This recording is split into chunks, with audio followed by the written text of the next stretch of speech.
भागवत कथा के दूसरे दिन की कथा श्रवण कर मंत्रमुग्ध हुए श्रोता। नमस्कार, आप देख रहे हैं यारे प्रयास। मैं हूं धर्मेंद्र शुक्ला। सुल्तानपुर जिले के बल्दीराय तहसील क्षेत्र अंतर्गत खारा गांव के पूरे परसन पांडे में मुख्य यजमान निर्मला नन्हेलाल पांडे के निज आवास पर चारों धाम यात्रा उपरांत श्रीमद् भागवत महापुराण कथा का आयोजन निम्न कार्यक्रमानुसार किया गया है। कलश यात्रा एवं श्रीमद् भागवत कथा शुभारंभ 25 नवंबर 2022 शुक्रवार को शुभारंभ होकर हवन एवं पूर्णावती 2 दिसंबर 2022 शुक्रवार को प्रसाद ग्रहण योग 3 दिसंबर 2022 शनिवार को संपन्न होगा। कथा व्यास पंडित अरविंद तिवारी श्री अयोध्या धाम के मुखारबिंद से भागवत कथा के दूसरे दिन ध्रुव चरित्र, अजामिल एवं प्रहलाद चरित्र, धुंधकारी के उद्धार की कथा विस्तार पूर्वक वर्णन कर श्रोताओं को मंत्रमुग्ध कर दिया। कि जाने के बाद क्षेत्र से एक बात पैदा हो कि आज समाज का एक व्यक्ति चला गया। आज समाज का एक व्यक्ति अपने बीच से चला गया। अगर ऐसी भावना उठे तब तो जान ली जब लेना सार्थक हो गया। जब तुम आए जगत में जग हंसा तुम रोए, ऐसी करनी कर चलो तुम हंसो जग रोए। अपने लोगों को मनुष्य का शरीर पाकर के ऐसे ही बर्ताव करना चाहिए, ऐसे ही जीवन को ढालना चाहिए, ऐसे ही काम इस तरह से करना चाहिए जिससे जाने के बाद एक बात लोगों के मन में पैदा हो कि आज एक व्यक्ति हमारे बीच से उठ करके चला गया। कहा कि भैया आपकी कृपा से तया हम मोचितो बद्धो कृपया प्रेत कस्मलात् धन्य भागवती वार्ता प्रेत पीड़ा विनाशनी सप्ताहो भी तथा धन्य कृष्ण लोक भगवा। हे भैया ये सप्ताह कथा धन्य है, जिसके परिणाम स्वरूप आज मैं सीधे भगवान नारायण के गोलोक धाम को जा रहा हूँ। इतने में ही आकाश मंडल से भगवान के 2 दूत एक विमान लेकर के धुंधकारी के पास पहुंच गए। कहा धुंधकारी जी चलिए, अब आपका निवास स्थान भगवान का वैकुंठ धाम है, चलिए बैठिए। जैसे विमान पर बैठे धुंधकारी विमान उड़ने को हुआ, वैसे गोकर्ण जी आके विमान के सामने खड़े हो गए। कहा मुझको एक बात का संदेह है। कहा क्या? कहा कथा मैंने सुनाई और कथा गांव के सारे लोगों ने सुनी, लेकिन ये बताओ आप हमारे गांव के किसी और को क्यों नहीं ले चल रहे हो, अथवा मुझको क्यों नहीं ले चल रहे हो? तब भगवान के दूतों ने कहा कि भैया गोकर्ण जी आपको इसलिए नहीं ले चल रहा हूं कि जब मैं गोलोक धाम से चला था तो मैंने भगवान से पूछा था कि गोकर्ण जी आना चाहेंगे तो मैं उनको कैसे मना करूंगा। तो भगवान ने उनको डांट दिया था, अरे क्या बकवास करते हो तुम लोग, अरे गोकर्ण जैसे महापंडित को तुम जैसे सेवकों के द्वारा बुलाऊंगा तो उस महापंडित का तिरस्कार होगा, उसका अपमान होगा। गोकर्ण जी आपको ले चलने का अधिकार हमको प्राप्त नहीं है, हम इसके अधिकारी नहीं हैं। और तुम्हारे गांव के अन्य लोगों को इसलिए नहीं ले चल पा रहा हूं कि तो आपके गांव के सारे लोगों ने कथा तो सुनी, लेकिन जैसी कथा इस प्रेत ने सुनी, इसी बांस में एक छेद था, उसी में वायु रूप में बैठा था, न हिलता था न डुलता था, अनन्य भाव से कथा सुनी है, इसीलिए इसकी मुक्ति हुई। गांव वाले कथा तो सुन रहे थे, लेकिन उनका मन बार बार इधर उधर भागता था, बार बार उठ करके यहाँ वहां जाते थे।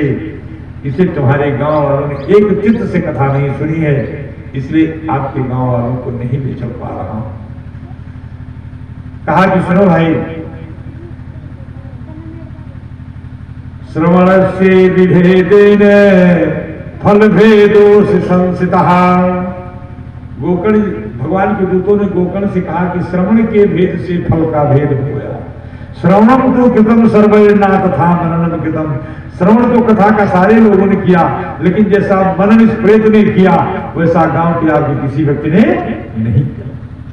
कहा भाइयों, अदृढ़ं चाहतं ज्ञानम, अदृढ़ं चाहतं ज्ञानम प्रमादेन हतं श्रुतम्। जो ज्ञान पूरी तरह से मजबूत होकर के दिल दिमाग में नहीं बैठ जाता है, वो धीरे धीरे समाप्त हो जाता है। अदृढ़ं च हतं ज्ञानम प्रमादेन हतं श्रुतम्। प्रमाद से आलस्य से सुना हुआ न सुने के बराबर हो जाता है। प्रमादेन हतम श्रुतम संदिग्धो ही हतो मंत्र। जिस मंत्र के बारे में संदेह पैदा हो जाए तो मंत्र का फल नष्ट हो जाता है। जैसे कोई अपने दरवाजे पर आया, कोई साधु महात्मा आया, हमने साधु बाबा से बाबा को मंत्र बताए देते, हम जपित हमारो कष्ट करिया, तो बाबा ने कहा कि भैया ओम नमो भगवते वासुदेवाय जब वो सब कष्ट कट जाएगा। तो 1 दिन 2 दिन 4 दिन 10 दिन 1 महीना जपन, लेकिन एक दिन मन में बात आई है, अगर ये मंत्र हो बस कष्ट कटक होते तो बाबा स्वयं पर कष्ट काट पीते गली गली घूमता है। खर्च से काम बल घबरा गया, खर्च से काम घबरा गया। अपने लोगों का मन रुकता नहीं है, मन टिकता नहीं है, इसलिए अपने लोगों के द्वारा किया गया जो सफल नहीं होता है। इसलिए अद्यहम चा हतम ज्ञानम हतम श्राद्धम अपातिकम प्रमादेन हतम सुतम। कहा कि संदिग्धो ही हतो मंत्रो व्यग्र चित्तो हतो जपहा। अगर व्यग्र चित्त से जप किया जाएगा तो फिर जप का कोई फल नहीं मिलेगा। व्यग्र चित्त क्या है? हम माला लेके जपते ही राम राम राम राम राम राम राम राम राम। कि भैया देखो ये पुराना का पाप दिया तो जाए के बता दिया घरे आज हमारा मुकदमा बात भी रोटी बनाई दी जाए का पेशी पे राम राम राम राम राम राम। जब यहाँ कर रहे हैं रोटी वहां व्यवस्था हो रही है, गाय हुआ त्रांगा सब देखत ही। माला तो कर में फिरे जीव फिरे मुख माहे, मन्ना तो दस्तिस फिरे ऐसा सुमिरन। तो कहा कि व्यग्र चित्तो हतो जपा। व्यग्र चित्त से लोग जाप करते थे, जाप का फल नहीं मिला। इसलिए कहा तो बैठ करके अनन्य भाव से भगवान के मंत्र का जप करना चाहिए। ऐसा कह करके धुंधकारी को लेकर के भगवान के दूत चले गए। अब धुंधकारी ने अगले साल पुनः सावन के महीने में अपने गांव में कथा का आयोजन किया। 7 दिन कथा हुई, 7वें दिन कथा संपन्न हो गई। सारे गांव वाले इकट्ठे होकर बहुत प्रेम से भगवान के नाम का कीर्तन करने लगे। आज इस कीर्तन भक्त को देख करके वैकुंठ में बैठे भगवान नारायण वासुदेव श्री कृष्ण अपने को रोक नहीं पाए और आकर के गोकर्ण के गांव में पहुंच गए। और पहुंचते ही अपने 5 जन्य शंख को बजाया। जैसे शंख बजाया वैसे गोकर्ण ने पीछे मुड़कर देखा। जैसे पीछे मुड़े देखा कि भगवान नारायण वासुदेव श्री कृष्ण खड़े थे, दौड़ करके चरणों पर साष्टांग लेट गए। भगवान ने उनको उठा के अपने हृदय से लगा लिया। जो रहा सहा कलमस कसाय था, जो रहा सहा प्रारब्ध था, वो भी भगवान के अमृत शब्द के स्पर्श से गोकर्ण का सब प्रारब्ध क्षीण हो गया। भगवान ने गोकर्ण से कहा, गोकर्ण तुम्हारी कथा से, तुम्हारे कीर्तन से मैं बहुत प्रसन्न हूँ, चलो मैं तुमको लेने आया हुआ। अब तुम्हारा निवास स्थान हमारा वैकुंठ धाम। गोकर्ण ने कहा, नहीं प्रभु मैं आपके साथ वैकुंठ नहीं चलूंगा। अरे कहा क्या बात कर रहे हो? सारे संसार के लोग रात दिन हमारी आराधना करते हुए, साधना करते हुए, गुफाओं में कंदराओं में बैठ करके तपस्या करते हुए हमारे वैकुंठ धाम को पाना चाहते हैं, और तुमको मैं लेने आया हूं तब भी नहीं चलना चाहते हो? कहा प्रभु नहीं नहीं प्रभु, हम आपके साथ वैकुंठ नहीं जाएंगे, इसी अपने गांव में रहेंगे, हर साल आपकी कथा करेंगे, अपने गांव वालों को सुनाएंगे, अपने को भी आनंद मिलेगा। आपके वैकुंठ धाम में तो हमको अपनी आपकी कथा कहने का अवसर ही नहीं मिलेगा, क्योंकि वहां तो बड़े बड़े ज्ञानी ध्यानी बैठे हुए हैं, उनके सवारे सामने हमारा नंबर ही नहीं आएगा। अपने गांव में रहूंगा, हर साल आपकी कथा करूंगा, हर साल अपने गांव वालों को कथा सुनाऊंगा, ये आनंद हमको आपके वैकुंठ में नहीं मिलेगा, इसलिए नहीं चलना चाहता हूँ। अरे कहा गोकर्ण पागल हो गए क्या? देखो मैं तुमको विमान लेके आया हूँ, लेके चलने के लिए, तुम्हारी कथा से मैं प्रसन्न हूँ और तुम्हारा मोक्ष होने जा रहा है। गोकर्ण ने कहा नहीं प्रभु, मैं आपके वैकुंठ धाम नहीं जाऊंगा। मैं कथा कहता था तो मेरे गांव के सारे लोग सुना करते थे, आज अकेले चला जाऊंगा तो मेरे गांव वाले कहेंगे कि गोकर्ण स्वार्थी हो गया। मैं स्वार्थी नहीं बनना चाहता हूँ। हाँ प्रभु, अगर आप चाहते हो कि मैं आपके साथ आपके वैकुंठ चलूं तो मेरे गांव के सारे लोगों को आप लेके चले, तब तो मैं चल सकता हूँ, अन्यथा मैं अकेले नहीं जाऊंगा। मैं स्वार्थी नहीं बनना चाहता। देखिए आज गोकर्ण के मन की स्थिति को देकर के, मन के भाव को देकर के भगवान मन ही मन गदगद हो गए और अमित रूप प्रगटे ही काला, जथा योग मिले सब ही कृपाला। भगवान तेरे रूप में प्रकट हो गए।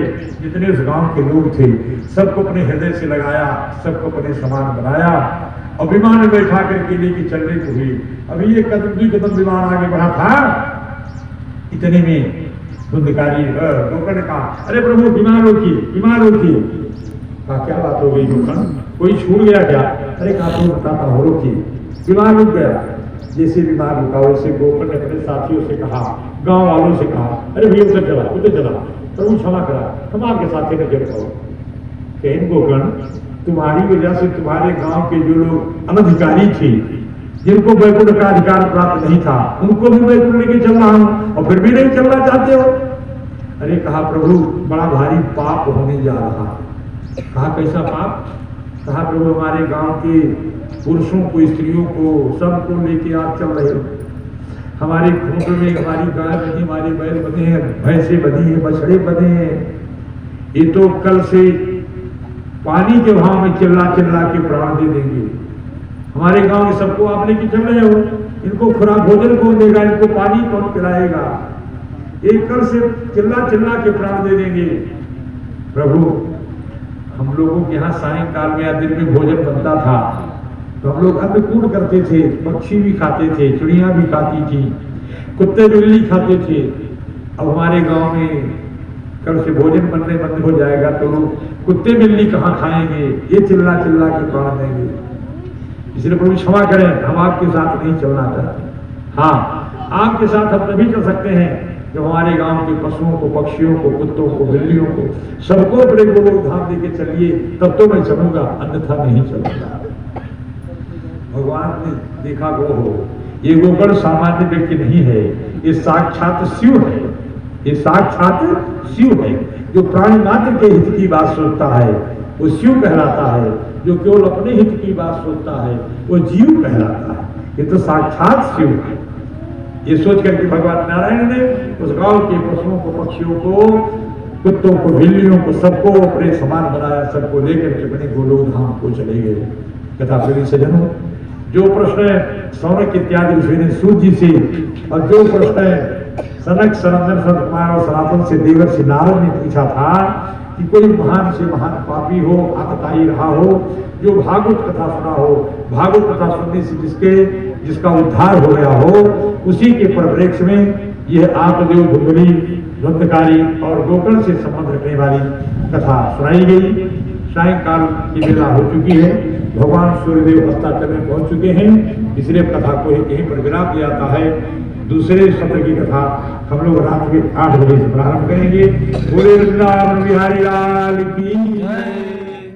विजय पांडे व राकेश पांडे ने कथा श्रवण करने पधारे हुए सभी सज्जनों का आदर भाव से सम्मान किया। इस मौके पर ऋषभ पांडे, भाजपा नेता जनार्दन द्विवेदी, विनोद पांडे, दयाशंकर पांडे, राजकुमार पांडे, लाल सिंह, किरण कुमार मिश्र आदि सैकड़ों लोग मौजूद रहे।